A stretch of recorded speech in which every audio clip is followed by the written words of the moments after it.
Hi, we are here today with author Dalia Azim. Thank you so much for accepting our invitation. Thank you for inviting me. I appreciate being able to have a conversation with you about the book. Awesome. We're so excited about your debut novel. So can you tell us a little bit about Country of Origin? Sure.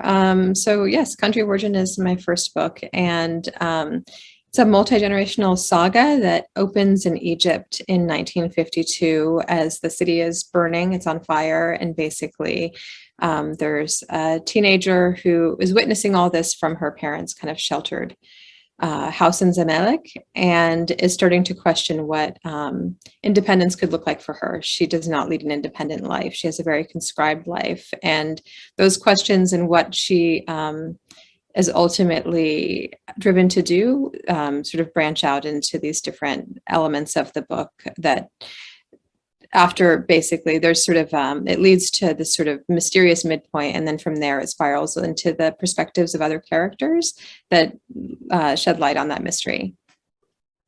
Sounds absolutely fascinating. I want to get into a little bit about your process. So I did a little digging online and read that it took you a little while to get the novel into the shape that it currently is. There were some talks about the novel revolving a little bit around 9/11 as well, but then that kind of shifted. So can you tell us what led you to write Country of Origin in the shape that it is right now? Sure. I would say the general desire to write the book comes from a hunger to see more stories about Middle Eastern characters in our literature, especially in English, either written in English or translated into English. And yes, when I first started writing the book, I was living in New York. I'd moved there just a month before 9/11, and I had this sort of heavy-handed impulse basically to put nonviolent Arabs at the center of stories as a way to kind of counter the narratives that I felt like were so pervasive at that time. But ultimately, I started sort of rewinding back in the generations with my book. So I didn't really have a plan. Hopefully with the next book, I'll have a plan, but it was more just sort of discovery along the way and learning how to write a book and trying to figure out who my characters were and what the world of the story was. But from that 9/11 story, I basically rewound back until I landed in the 50s in Egypt, which would have been like 3 generations removed. And I really found sort of the heart of the novel there. And from there, I think it really kind of found its footing. And yeah, but it was a long process, 15 years, which I think isn't very uncommon necessarily. I like to tell myself, for first novels or ambitious novels in general, but it was definitely a process of discovery. Oh, absolutely. I have read on other authors that some people took 10, 12 years, even more. So yeah, when you Takes want, the time it takes. I know exactly. It takes the time it takes. I love it. I love it. And going into your family's migration story from Egypt, can you tell us about when they left, where they ended up, and possibly at the end, how that has influenced your writing as well? Sure. So my parents immigrated from Egypt to Canada in the early 1970s, basically to go to graduate school. They sought first my father. They met actually at Cairo University in the engineering school, and he comes from a family that all went abroad to study or live or do things. So as the youngest by 10 years, he just had seen this model of like seeking opportunities in other places. And so he had in mind to go to Canada for graduate school and ended up getting into graduate school there. And then my mother also decided she wanted to have something to do. So she got into the same graduate school. And so they ended up at McMaster University in Hamilton, Ontario, Canada, in the 70s. And then I was born there and we moved to Colorado. So I spent a lot of my upbringing in Colorado. But since they both had left and essentially their entire families in Egypt, that was still, that was basically the priority for our travel throughout my childhood, my brother's childhood. We'd go there every year and a half and spend about a month there.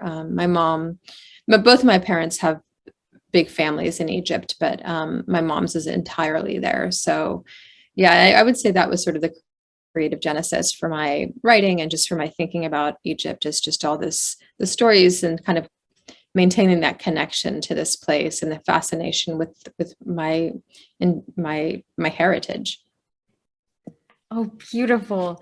I do want to get more into it. So how does your connection to Egypt make its way into your writing? Can you tell us more about that? I would say I started thinking about myself and talking about myself as a writer as a teenager.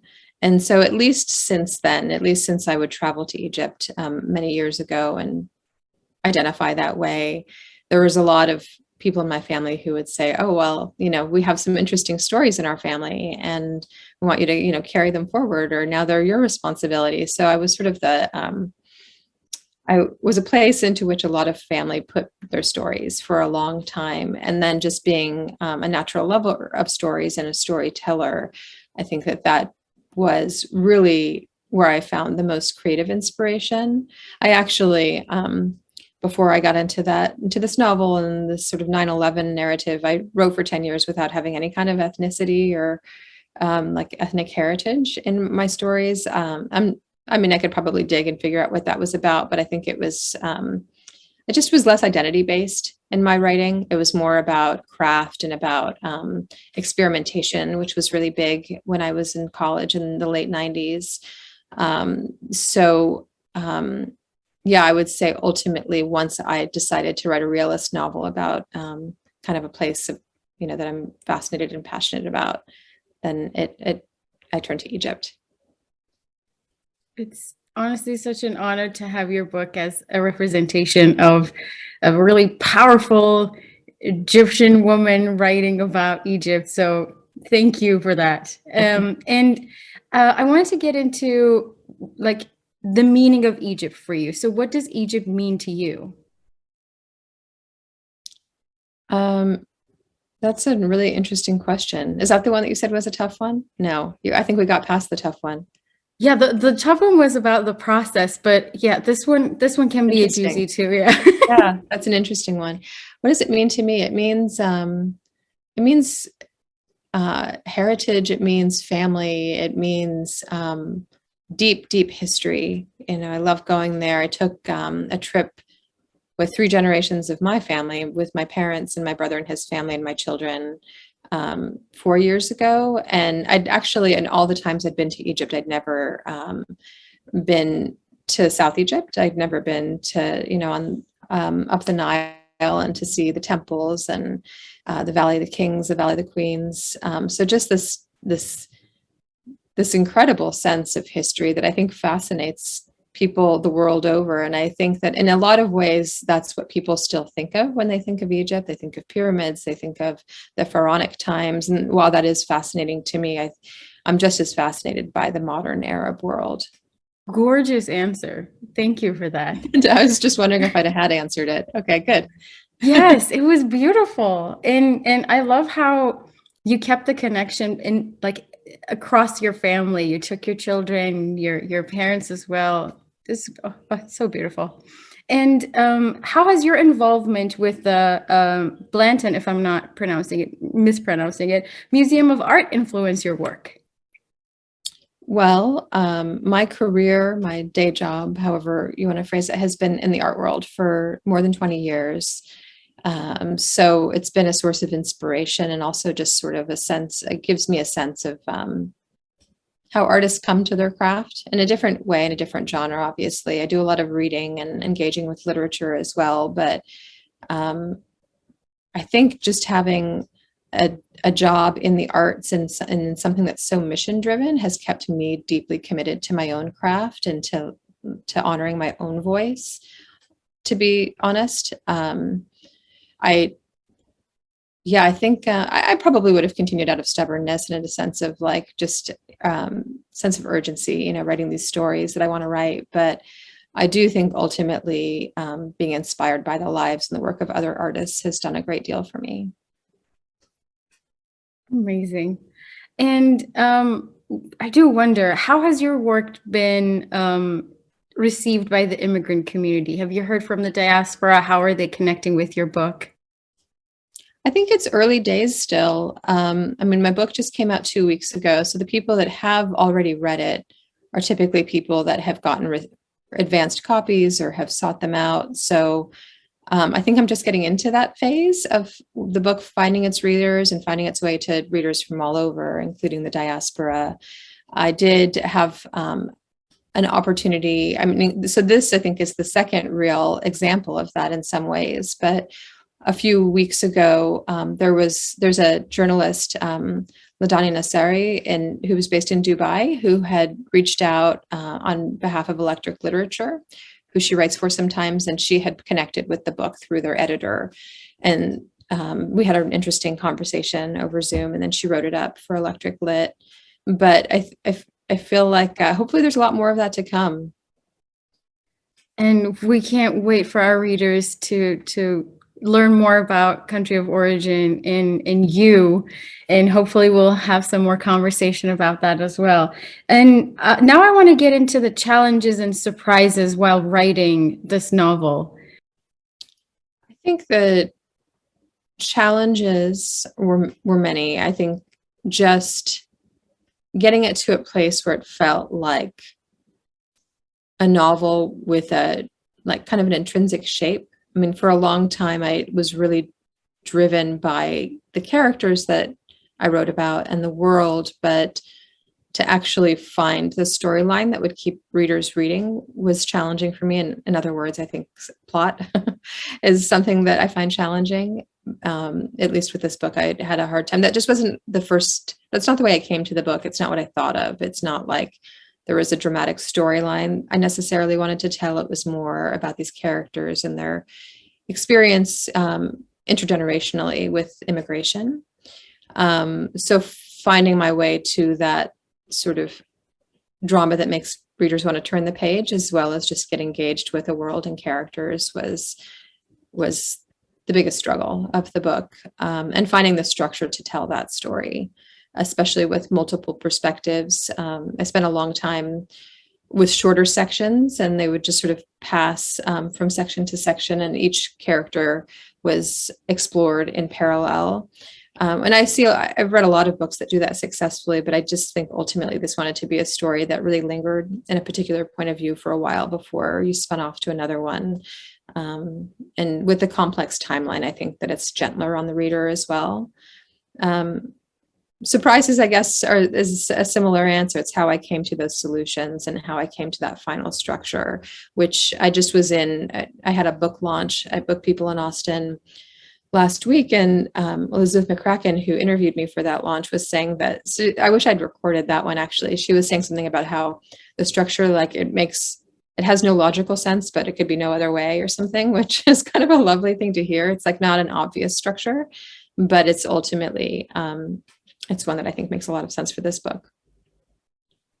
Fascinating. I know it's like some like detective work to really plot everything out, especially since it's multi-generational and like multiple point of views. So honestly, fantastic job. Thank you for writing this incredible novel. And final question, what's next in store for you? Any other new projects that you're working on? I've taken a pause. Well, I took a pause from Country of Origin to start to think about another book, to start to write another book that I had been thinking about for a while. And now I've taken a pause from that just to launch this book. And so I have something to go back to once I have the sort of mental bandwidth and ability to focus on that. But it's also Egypt. It's set in an earlier time in the 1930s. And with this story, I'm really driven to explore the experience of Westerners in Egypt, in this Belle Epoque, when archaeologists were all over the land, exploiting it, taking things back. I especially actually after that trip I took with my family in 2017, and understanding just even the rules of how excavations by foreign-led companies were basically split 50-50 with Egypt when they left, which is so interesting. Like as from the perspective of somebody who works at a museum and just thinking about cultural patrimony, that is no longer the case in Egypt, but I find it so fascinating. And it's such an illustration of how so much of the culture ended up in all these foreign museums, which I don't feel, this is digression from the answer, but I don't necessarily feel like everything should be in Egypt. I think in some ways our culture is so celebrated because of all these artifacts that are in museums all around the world. But at the same time, I'm interested in exploring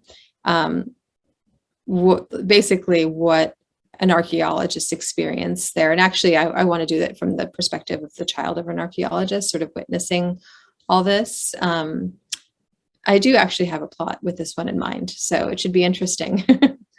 But yeah, I'll have this big archaeology novel is the next thing, I think.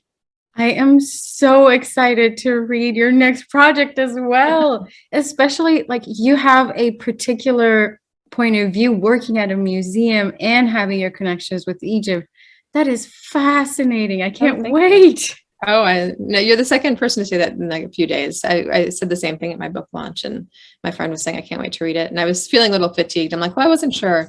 I thought maybe I wouldn't write it, but now that you said I should, I will. Now I feel please, you please too. do. Please do. No, I will. I just I'll regroup a little bit after promoting this book, and I'm really excited. And it's exciting to have something, not have a blank page to go back to, but actually a story that I feel like I know in my head pretty well. Oh, that sounds incredible. And yes, please continue writing. I know it can be super, super overwhelming to just finish this massive project and then start another one. But from all of us at Egypt Migrations, just please continue, because we would love to continue this conversation. We would love to feature your work more and hopefully get more people reading your book and celebrating you. No, that's Amazing. lovely. I appreciate that. Can I ask how you found your way to my book? It's just, I love this, like how on Twitter, actually. Yeah.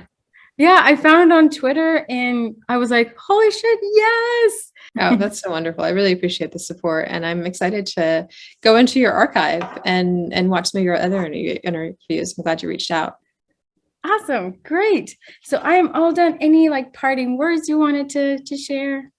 No, I'm just really grateful for the spotlight. I appreciate it. Thank you so much.